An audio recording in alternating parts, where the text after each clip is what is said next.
morning, my kingdom. How are we doing? I don't know if you notice here the glaring elephant in the room. We have two mics today. We have two mics because we are going to be reviewing the Avermedia Versati Go, otherwise known as the Avermedia AM330 G2. I have it currently set up here, and this is my Avermedia AM330, if I remember right. Yeah, AM330 mic. We're going to be turning off the filters on this mic and comparing it to a filterless version of this mic, and then we'll put the filters back on and test that as well, and then you guys can tell me what you think, the quality of it, and I can tell you where you can get it from. Massive thank you to Avermedia for sending me out these goodies. This is a promotion. I am an Avermedia partner, so thank you so much for sending these things out for me to review, to make content on, and also to improve my gear. I really do appreciate it. So we're using the Avermedia Versati Go on the Avermedia Flexi Go arm that they've sent with me as well. I'll talk about the arm in another video. So let's talk size and profile. The Avermedia mic 330 is larger. It is also an XLR mic, so it comes with a larger wire. It needs to have a media center in order to be able to plug it into and to be able to change that information, whereas the Avermedia Versati Go is a USB-C cardioid mic. Once you install the mic, it will allow you to have the Avermedia streaming center, which then gives you AI noise reduction and volume control on the back, as well as having control via the streaming center. So we're going to test out the sounds now. This is what the Avermedia mic AM330 sounds like with the filters on. This is what the Avermedia AM330 sounds like without the filters on. This is what the mic sounds like without the filters on. Cardioid pickup pattern apparently has the AI attached to it. I haven't checked that yet. In order to have the AI noise filter, you need to have the streaming center open,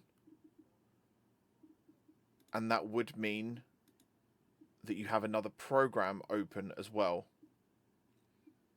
So this is what it sounds like with the filters on. Listening back, I think there's a fairly significant difference between the 330 having the filters on and having the filters off.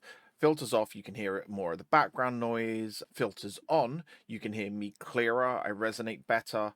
And then contrast that to the Versati Go. Having the filters off and having the filters on didn't seem to make a huge difference.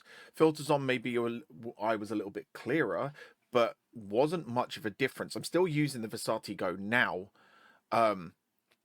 And I think that with a little bit of tweaking here and there, making it slightly louder, maybe putting a bit of gain on, actually it's going to be a really useful and really good mic. Back on the 330 now, the one of the benefits to using the Avermedia mic AM330 is that I do have a soundboard with it, and the soundboard comes with a bunch of different things. Just for instance, using things like this. So things like that are quite useful, which you don't get on a USB mic unless you use an app like VoiceMod or something like that. Overall, really good bit of kit. If you don't have a soundboard, if you're not looking to use an XLR mic, which to be fair, most of the time I wasn't. Now that I have it, I kind of like using it, but I wasn't looking to use that in the beginning. And this is a really good bit of kit. The fact that it has AI noise reduction on it as well, really good. The systems and softwares that you use with Avermedia, I've never had a problem with previously. So overall, easily give this a 4 out of 5. I mean, the look of it, like it's tiny. It lights up red. It looks really cool. Black and red are my colors always. And, you know, it's a really cool piece of kit. So 4 out of 5 for that. Next video will be a review of the mic stand, the Flexi Go, and I'll review that. Actually, I'm probably going to do it right after this video, and then I'll post it the week after. So all other videos will be here. Let me know what you thought about the microphones. Did you prefer the 330? Did you prefer the Versati Go? Let me know in the comments, and hit those likes and subscribe buttons and all the normal stuff that you would normally do. Okay, thanks very much. Bye.